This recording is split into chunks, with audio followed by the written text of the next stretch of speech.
এই কানুকে তো আপনারা অনেকে চিনে থাকবেন তাই না? তার নাম হচ্ছে মুক্তিযোদ্ধা কানু। তিনি এখন সোশ্যাল মিডিয়াতে ভাইরাল।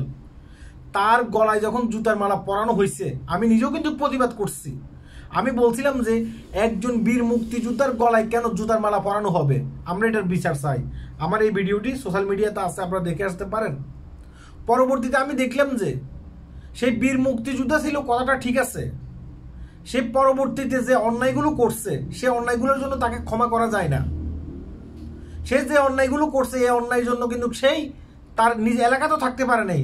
সে যে দল করতো আওয়ামী লীগ, সে আওয়ামী লীগের আমলে কিন্তু সে তার এলাকায় থাকতে পারে নাই। আওয়ামী লীগের আমলে কিন্তু তাকে তার এলাকা থেকে ফেলাতে হলো। তার নামে কিন্তু কয়েকটা হত্যা মামলা আছে।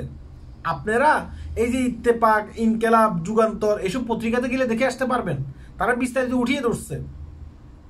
কিন্তু আওয়ামী লীগের আমলে সে যে তার এলাকায় লাঞ্ছিত হয়েছে সেটা কিন্তু সে একবারও প্রকাশ করে নাই। তখন ওই আওয়ামী লীগ সরকারের আমলে এগুলো পত্রিকাতে আসেও নাই। এখন যখন ডক্টর ইউনূসের সরকার ক্ষমতায় আসার পরে তার গলায় জুতার মালা পরানো হয়েছে, সে কি করতেছে এটা বিভিন্ন জায়গায় বলতেছে। অথচ তাকে যখন জুতার মালা পরানো হয়েছে তার মানে 24 ঘন্টার ভিতরে 3 থেকে 4 জন ব্যক্তিকে আটক করছে। কেন আটক করছে? কেন তার গলায় জুতার মালা পরানো হয়েছে। তারপরে সে ভারতীয় মিডিয়ার কাছে, ভারতীয় দালাল মিডিয়ার কাছে সেই মানে প্রায় আধা ঘন্টার উপরে সে লিকচার দিছে। সেখানে সে বলতেছে সে একজন মুক্তিযোদ্ধা হওয়ার কারণে তাকে এভাবে হেনস্থা করা হয়েছে। সে ভারতীয় মিডিয়ার কাছে আবার কৃতজ্ঞতা প্রকাশ করতেছে। আর ভারতীয় মিডিয়ায় এই জিনিসগুলাকে রং চং মাখিয়ে আবার আরো ভালোভাবে প্রকাশ করতেছে। আমার প্রশ্ন হচ্ছে, আওয়ামী লীগের আমলে তুই যে হেনস্থার শিকার হইলি, আমি যে মুক্তিযোদ্ধাকে বলতেছি, আওয়ামী লীগের আমলে তুই যে হেনস্থার শিকার হইলি, তখন তুই কি মানে কোন মিডিয়ার কাছে নালিশ করলি? বাংলাদেশের কোনো মিডিয়া তো এটা জানতো না।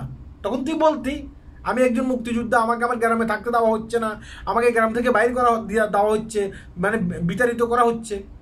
এখন কেন অন্য একটা দেশে গিয়ে তুই নালিশ করতেছস, অন্য একটা মিডিয়ার কাছে নালিশ করতেছস?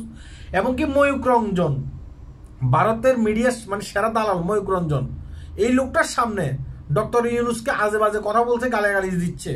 এই লোকটা কোনো কথাই বলতেছে না, নীরব সমর্থন করে যাচ্ছে।